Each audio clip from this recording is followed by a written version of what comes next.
This is Vic from the Koffin Cats, and you're listening to BODS Mayhem Hour.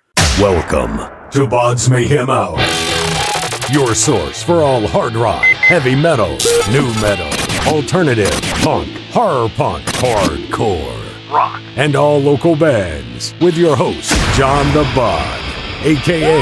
the Bodfather. Hey everybody, welcome to BODS Mayhem Hour. I'm your host, John the Bod, a.k.a. the Bodfather. As always, I'm trying to bring you guys awesome interviews. And today I have from the Koffin Cats, Mr. Vic Victor. He plays the upright torture rack bass, as I call it. and I'll tell you this right now, these guys are freaking amazing. It's really cool. These guys are rockabilly, and I'm glad to have him on the show to talk about the Koffin Cats. What's going on, Vic? Oh, not much, man. Happy to be on the show. Thanks for having me. And really, right at the moment, the band we've just been practicing heavy. We had a member change, a guitar player swap out. We had to deal with over this break of in between tours, and everything's been going smooth. Though we're ready to hit the road this Friday and head down to St. Louis. Just started off on Saturday. The Koffin Cats has been together since 2003. Man, did you ever think that you guys would be together to this day still playing the music that you're playing? Well, when I started the band, I always had the ambition of doing something with it and taking it out on the road. We recently, had our 10-year anniversary, and I was like, wow, it doesn't feel like 10 years at all. So really, it flew by really quick. I think so quick that I didn't even realize that, wow, it's actually, it's been together this long. And, back when you first start something, you hope it's just going to keep going on and on. But, I didn't have any idea that we'd be at this position now. And we're forever grateful because we're at a position where we can actually play music and make money doing it, pay the bills. And I'm going to throw this out here to everybody that's listening to the show right now. These guys are from, Vic himself, he's from Detroit. So this band formed in Detroit. So let's think about all the bands that came out of Detroit. I mean, you got Motown, Ted Nugent, The Wild Man. You got Blue Cheer.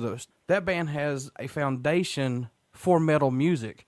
And now you've got the Koffin Cats plus Mr. Metal Man himself, Jason Newsted. So, I mean, my God, Michigan has just an abundance of some of the biggest talent that's ever came out of there. How do you feel being a part of that? It's cool. I mean, it always makes me smile when somebody puts us right up there with the Motown legends or like Bob Seger or Ted Nugent, and I'm like, wow, yeah.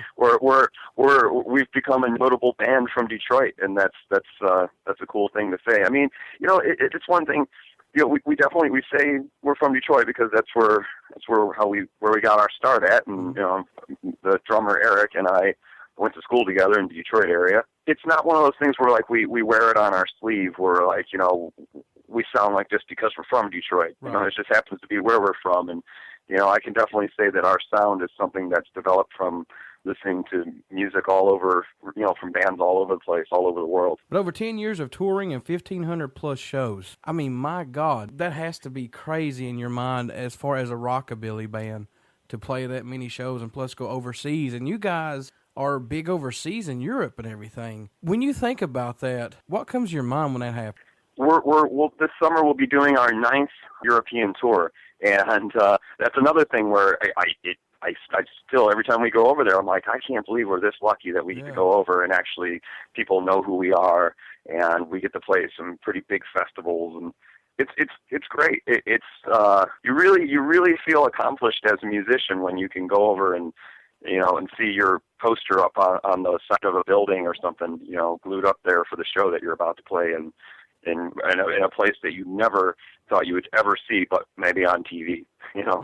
You guys are rockabilly plus horror. Putting those two together, you would think would not match, but you guys really have a creative sound with this. And hats off to you guys because you guys made it work. You guys have a really fresh sound of new horror music to bring to people. And I mean, I know you guys have been around for a long time, but are you okay being classified as a horror rockabilly band, or what do you guys want to be labeled? Well, I've always just considered us a punk band with an upright bass, and that when we first started out. Now I just kind of consider us an all-around rock and roll band, because we definitely have songs that cover, the rockabilly side, with the sound and the twangy guitars and all that, and we have songs that touch on, the subjects of like sci-fi and horror and things like that. But it was one of those things where we didn't want to have 100% of our material be based around that, because, well, to be frank, you run out of ideas after a while and you start recycling things, and it's just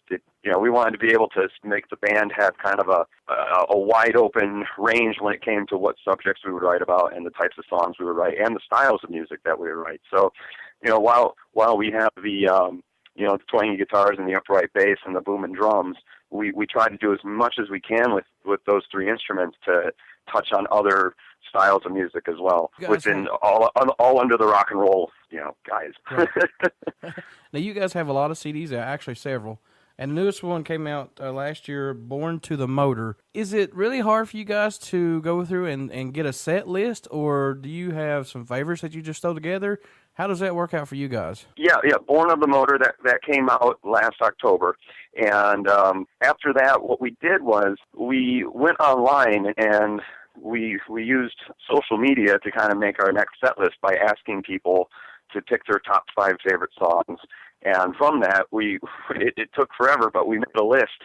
And we calculated all the songs that were requested and kind of tallied them all up. And we took the top 25 songs that were requested, and then we made our set list for this year's touring off of that. What are some of your favorite albums from you guys? I'm definitely very proud of the most recent album, The Born of the Motor. It's something that we worked very closely on and a very hands-on approach to it. It wasn't like we recorded it and then sent it off to be mixed and produced. We were right there in the studio while it was happening, so nothing got overlooked. I could finally listen to an album of ours and say, you know what, this is exactly how I wanted it to be recorded. Mm-hmm. And all the parts shine through exactly how I want them to be. How do you guys contribute to the music? You guys are a 3-piece band. Is it just mainly just you writing everything, or how do you guys work this out? Well, when it comes to the lyrics and the melody of the song, that's usually me, just because I'm the singer, and it's easier that way. When it comes to the actual structuring the songs and writing the music and stuff, I'll do a good portion of it, but really the writing doesn't come about until all three of us are down in practicing in the basement, and then we're bouncing ideas off of each other, and then the songs just kind of really write themselves. I always have given song credit to every member, whether I write a song in its entirety or whatever, it doesn't matter to me. It wouldn't have happened if I didn't have the other two guys with me. So right. We always split up writing credits 3 ways. Being a rockabilly band and coming from Detroit, how were the fans with you guys coming up? How was the scene pretty much? Did you guys get a lot of support, or was it hard? How was that? We've always been pretty lucky. I think, having the big upright bass really helped out in the beginning as well, because not a lot of people were familiar with seeing that instrument used, and then used the way that we use it. That definitely caught a lot of attention for us when we were first getting started. And, we played a lot of local shows around Detroit area for the first year, but then we pretty much up and left. We went out west, and we did a whole U.S. tour in a month. I think we did like 29 shows in 31 days, something like that. Wow. And that was kind of what sparked the whole the touring life for us after we got back from that tour and realized, wow, we did it. We went out there in a van and we did it. And, we pretty much broke even because we were going out. We had no idea what was going to happen. We could go out, hit Montana and have a breakdown, and we didn't have any money at that time. And, even now when we go on tour and we have a major breakdown, that could almost mean the end of the tour, depending on how expensive it is to fix. Wow. So once we got one tour under our belt, that's all we continued to do. We started limiting the amount of shows that we did locally, and, just kind of became a road band. We go out and do like the tri-state area around Michigan, and then it just got bigger and bigger, and the tours got longer and longer, and then eventually, I think it was about 4 years ago now, the jobs we were working at were like, well, you guys are gone like 8 months out of your touring now, so we have to let you guys go. We're like, yeah, I think we're going to be okay to leave our jobs now. and we've been able to live off of rock and roll for the last 4 years, and it's a pretty awesome feeling. Kind of like one of those blessing in disguise. It's like, whatever. Yeah. It's funny, as I'm talking to you right now, I actually have my old work uniform on because our first guitar player, he left the band about 5 years ago now, and it was just one of those things where road life was it was becoming a little bit too much, and he wanted to start settling down at home, and so he left the band. But he still works at the same job that him and I both worked at when we started the band, and now I have this uniform on because I'm about to go help him out at a job later on. It feels cool. Really weird to have this uniform on because I haven't had it on in such a long time. But that's pretty cool, though, Yeah. Who are some of your influences, Vic, coming up into music? Well, when my first introduction into punk rock and everything was I heard Bad Religion on the radio, and that was back in 1994. Yeah. And before that, I always had just kind of listened to whatever my parents were listening to, which was a lot of the oldies station. And my dad also was a Bruce Springsteen and a Bob Seger fan, so I always enjoyed that music when I was a kid. And so I got a little bit there of the roots, and then really I got into punk rock about the age of 11 or 12. And from listening to punk rock, I discovered Reverend Horton Heat, which turned me on to all the Billy culture and upright bass sound. And I've always been once I heard the upright bass in Reverend Horton Heat and also Stray Cats, I knew that's the instrument that I wanted to play. Yeah, Stray Cats, man, they're a cool band. Brian, I think it's Brian Setzer, is that right? No? Yes.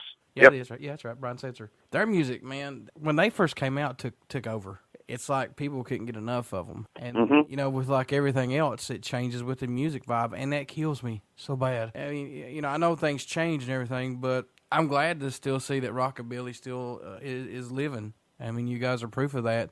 And Brian Setzer and him still plays, I believe. I'm not mistaken. Yeah, Brian Setzer still does the orchestra and everything, and I was reading something on him they were talking about. He's been fortunate enough that he's reinvented two different styles of music, one with the rockabilly and another one with the swing, and it's been able to ignite his career twice, which is awesome for him and awesome for bands like us, because the more people see that kind of music and see the big upright bass, the more people can become aware of what we do. Even though we're not necessarily the same thing as what Setzer did in the Stray Cats, it's all kind of in the same family. What can fans expect at a Koffin Cat show from you guys? We definitely know what it feels like to work for $1, and so therefore anybody that comes through the door and pays to see us play, we make sure that they get their money's worth. We like to treat every show like a party and just have a great time. And when we get up on stage, it's kind of like we just flip the switch, and we do our best to entertain. And there's usually a lot of sweat left on the stage, and people are pretty happy. So. Now, I know that you guys have done the bar scene a lot, and plus you've done festivals. Do you prefer clubs a lot better than you do festivals, or what's that with you guys? Yeah, I prefer club shows over festival shows, just because they're more intimate. The crowd is right there. When you're doing festivals, the crowd could be like 60 feet away from you. Yeah. And that's just because of the barricades and stuff like that. And I definitely like doing bar shows and club shows where with medium-sized stages where it's enough room for us to run around, but not so big that it looks ridiculous because it's just the three of us up there. The first time that you heard fans singing along to your music, if you can recall, what was your reaction and how'd that make you feel? Oh, it's definitely a memorable moment. It was probably like around our second tour, once we had an album that was out and available for people.